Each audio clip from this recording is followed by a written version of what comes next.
Hey everyone, today I want to show you guys a project I've been working on. As some of you may know, I've been a huge fan of the video game series The Legend of Zelda for as long as I can remember. I've played most of the games in this series, and for a while I've been playing with the idea of making one of these little guys. They're called Koroks. They're like these little forest sprites. And in the last two entries of the series, Breath of the Wild and Tears of the Kingdom, you can find these little guys all over the world by solving little puzzles or finding them under rocks.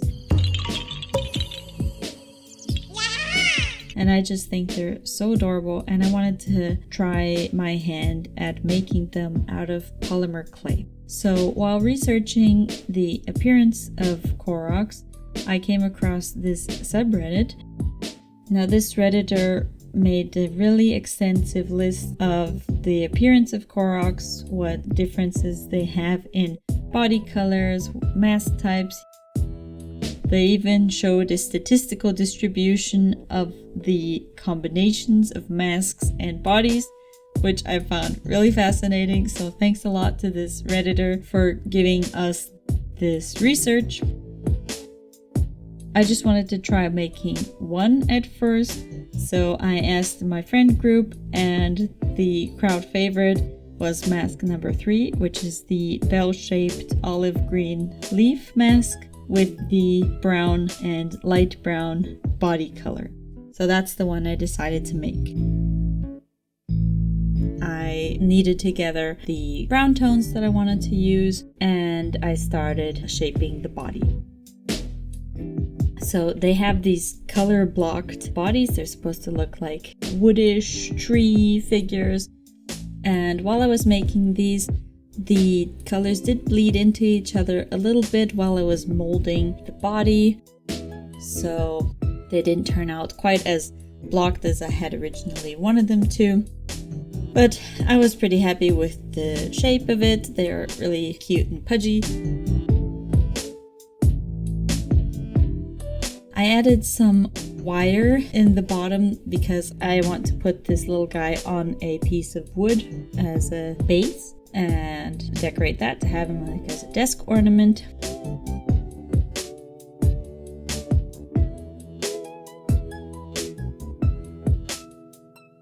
Once I was done with the body, I added the little arms and legs. And they have these little twig decorations on the top of their heads, which I added as well. Once I was happy with the shape of it, I made this little stand out of an aluminum foil ball so I could stand him up to plop him in the oven. And I baked him according to the description on the packaging. I use Fimo brand polymer clay. While it was in the oven, I turned my attention to the mask. I had already mixed the green colors that I needed. Unfortunately, I lost the next part of the footage, but basically the principle of making these is like how people make hard candy or those slice and bake cookies. So I recreate the texture of the leaf and then I compress it until it becomes a long stem, which I can then slice. Once that was done, I cut out the face and I added black polymer clay to the back of it to create that shadow, that contrast. And I put that to bake in the oven, same as the body. So next I turned my attention to the wooden stand. I hammered a nail that has the same thickness as the wire into the wooden base. Then I superglued the wire right into that hole to secure the Korok in place. Next I superglued the mask onto him, and I added some felt to the bottom so that it wouldn't be scratchy and you can place it on all surfaces. And to finish the look, I added some moss to the top of it. also to hide the imperfections of where the leg wire meets the wood.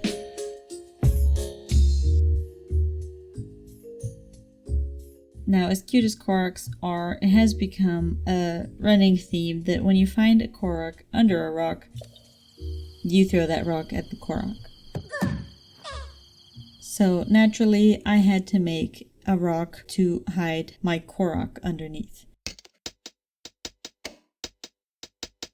So I made this contraption out of wire and aluminum foil, making sure that the Korok would have space underneath, covered the whole thing in black, gray, and white polymer clay, and popped that into the oven. The next cool thing I found online was this website where I could play all of the sounds from the Breath of the Wild game when you find a Korok.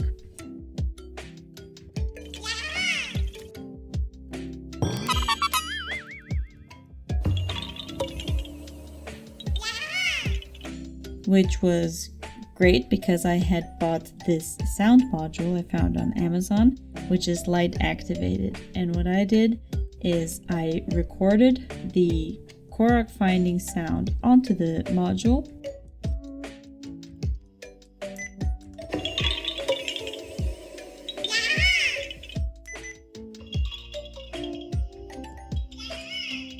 And I attached it to the inside of the rock, so that when you lift the rock, the light hits the sensor and it plays the sound of finding a Korok.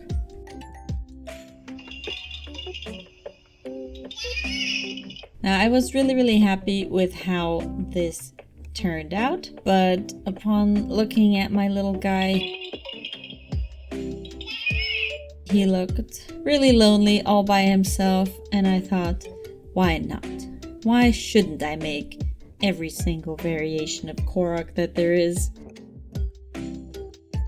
So I did. If I was going to make more Koroks, I needed to change the way I made the bodies. So the next thing I did was buy a silicone mold set, and I made these two basic Korok bodies out of this blue polymer clay. And I decided to make two different sizes this time.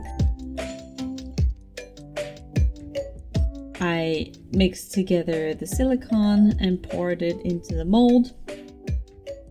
After letting it cure, I removed the mold and cleaned it up a little, and I had a silicone mold for two different sizes of Korok bodies. In the meantime, I had mixed the colors for the different Korok bodies. So there are 5 different colors, 2 colors per body. So I did that while the silicone was curing.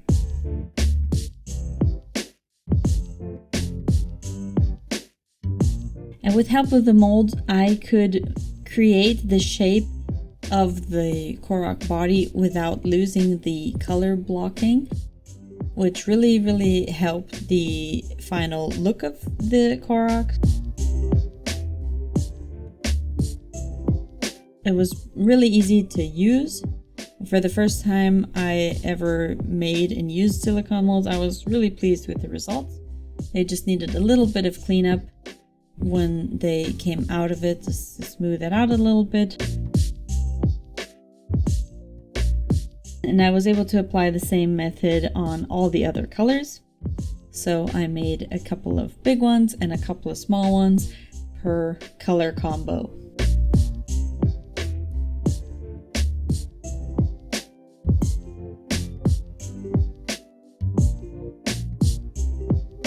Before putting the bodies to bake in the oven, I added one wire that I would use to attach them to the wooden stands.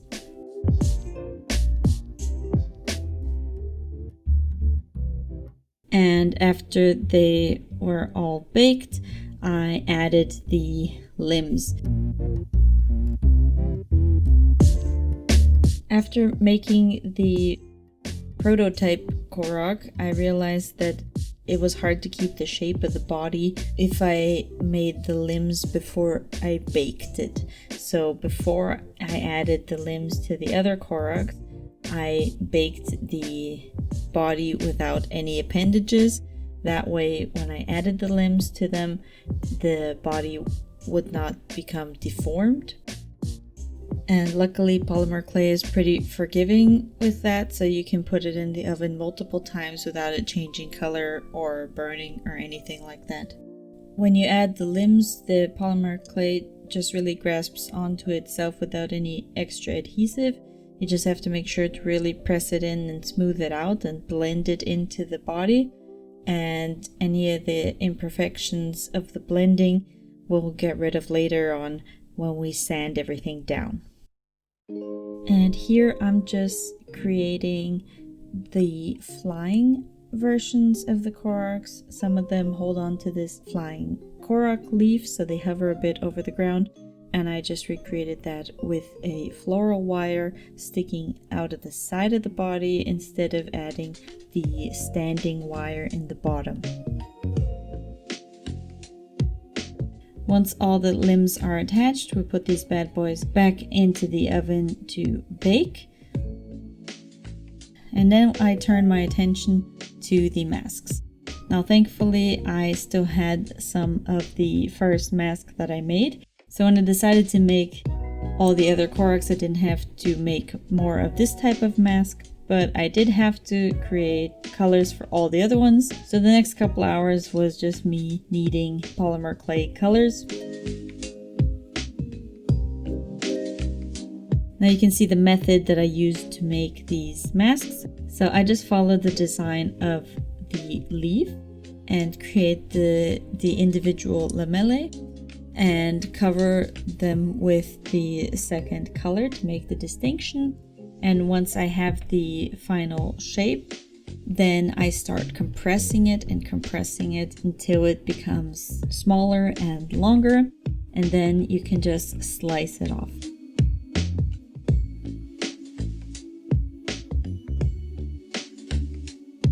So it's really like those cookies with designs inside, or those hard candies that you can watch people make. So you make the design large and then you compress it to become smaller and smaller, and it becomes longer as well. You can use the same method with polymer clay to create designs on, say, dollhouse cookware or for butterfly wings.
So yeah, I used the exact same method on every single leaf mask that I made. Just following the design of the leaf itself, then compressing, and slicing it off.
I did the exact same method for the smaller leaves. So if you want to make it for a smaller Korok, you just have to compress it even more before slicing. And that's how I made the two different mask sizes for the two different body sizes.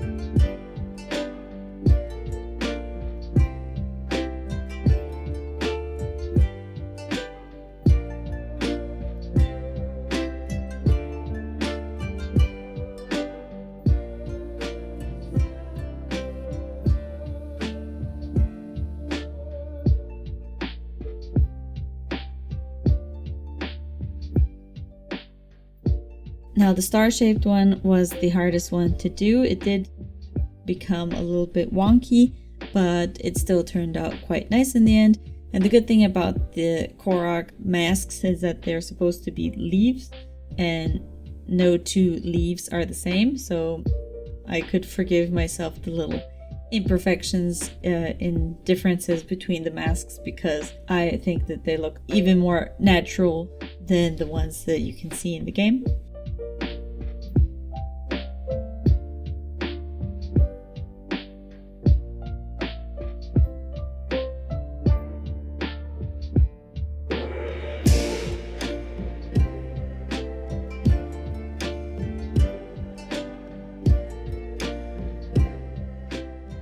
Now at this point I think I have to confess that I myself, even though I'm a huge Zelda fan, have not yet played Breath of the Wild or Tears of the Kingdom.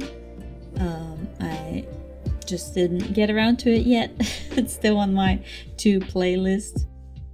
But I do really enjoy the older volumes that came out, and I have to say my all-time favorite is Legend of Zelda Majora's Mask. I know that one is quite controversial because a lot of people do not like the time element, but I thought that was just a really creative way of making a game, and it still really has a special place in my heart, and that's the one Zelda that I've replayed more than any other.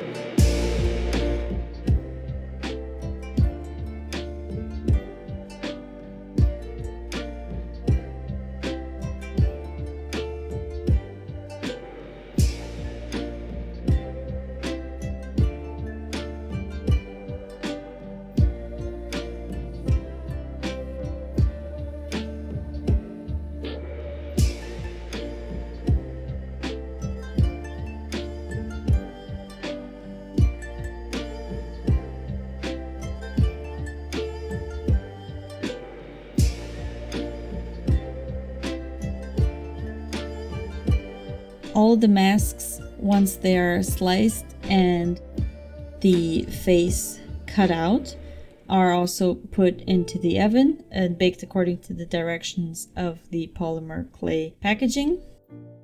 And when I was finally done making all the masks, it was time to decide which mask went on which Korok.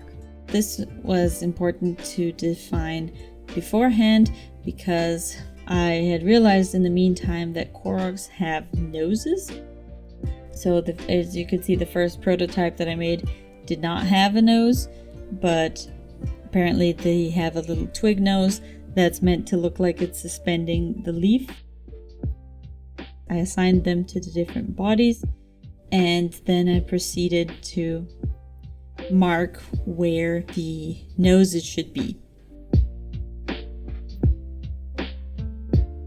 And then I created the noses the same way that I made the arms and legs before, just really working it onto the polymer clay, making sure that it was thin enough. Some of the holes of the masks are relatively small, so I made sure they fit before baking them.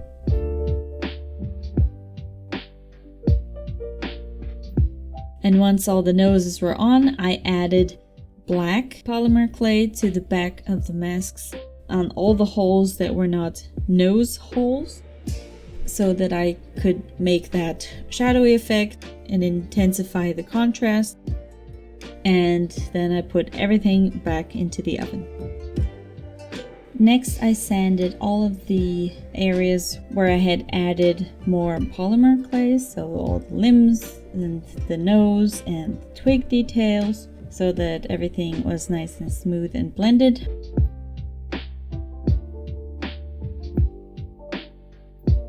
Now, while researching the appearance of Koroks, I also came across these that have these comically large backpacks. So apparently they're in the newest game, and they have backpacks that are so large that their feet don't touch the ground, and I decided that I had to make them.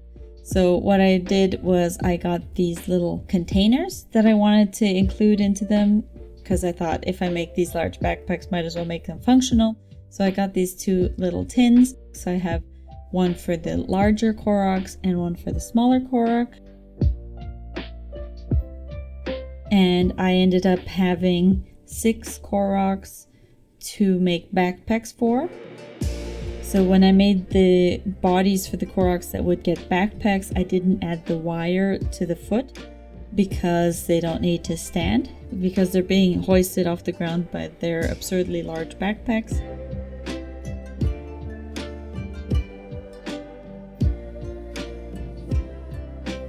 And I had quite a lot of fun making these because they're so detailed, and also it really gives you more insight into the lives of Koroks, because there are details like a bedroll and little cups hanging from these backpacks, which implies that Koroks use bedrolls and cups, which is hilarious because they're these wooden forest sprites that wouldn't need to use these, but alas, there we are.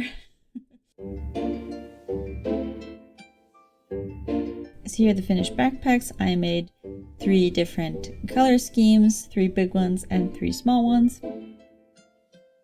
And they're all fully functional, and these containers can be used for small items such as paper clips or guitar picks or lip gloss. I added a little bit more volume to the bottom of the bags to really be able to lift the Korok bodies off the ground, and always making sure that you can still open them. And then I added the backpack straps and popped these back into the oven.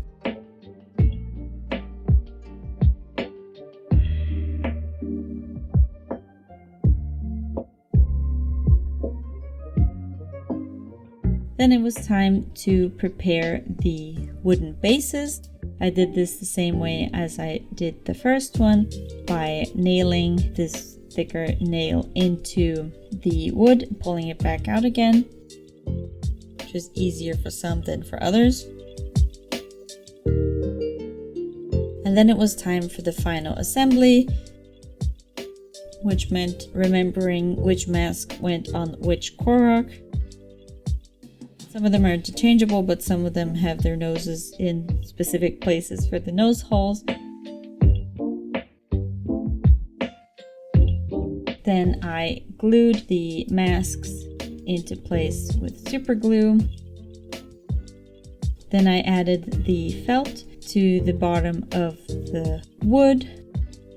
As you can see, some of these have words on them. It's because they were originally coasters. So they have these kitschy phrases written on them. I just covered that part with the felt.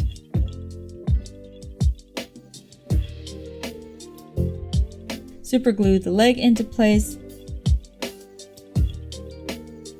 Then add the moss. I like adding different color moss just to give it a bit more depth and dimension, and give it a bit of a more natural look. And the Korok is finished.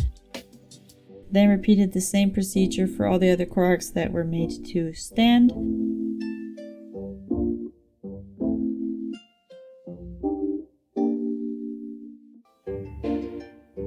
Then I added some final details like the little twigs that they hold in their hand.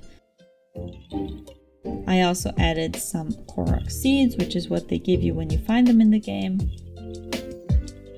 which may or may not be tiny Korok turds.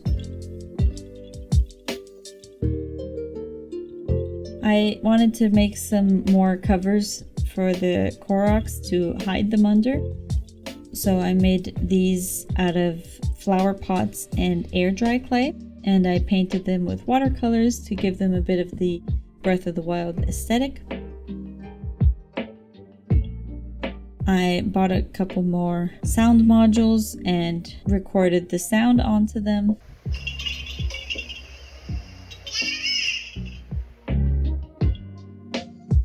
Then I added them into the covers the same way I did the other one, making sure the light sensor wasn't covered. And then I was done. I had made every variation of Korok from Breath of the Wild and Tears of the Kingdom, 5 different body colors, 9 different masks, some flying, some with backpacks, some with sticks, some with seeds, and all of them adorable. I think the masks give them each such a unique personality, and they just look really cute and distinct from each other.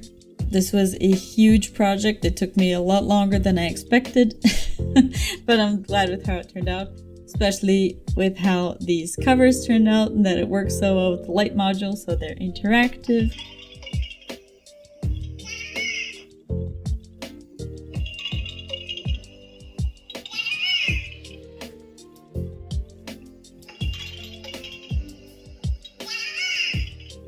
I hope you guys enjoyed watching this video. It was a lot of fun to make this project, even though it was a lot bigger than initially planned. Now, I don't think I want to see another Korok for the next couple of months at least, but if you guys would like to see more of them, I will be uploading these little guys on my Etsy as a limited drop. So there's only one of each. Each one is completely unique. So if you found one that you particularly like, make sure to head over there and grab it while you still can. So they will be up for adoption on my Etsy page. And if you don't have the means to adopt one just yet, but still would like to support me and my channel, please consider hitting the like button and subscribing. I will be uploading my other projects in the very near future, so stay tuned for that. Thank you guys so much for watching, and I'll see you in the next one.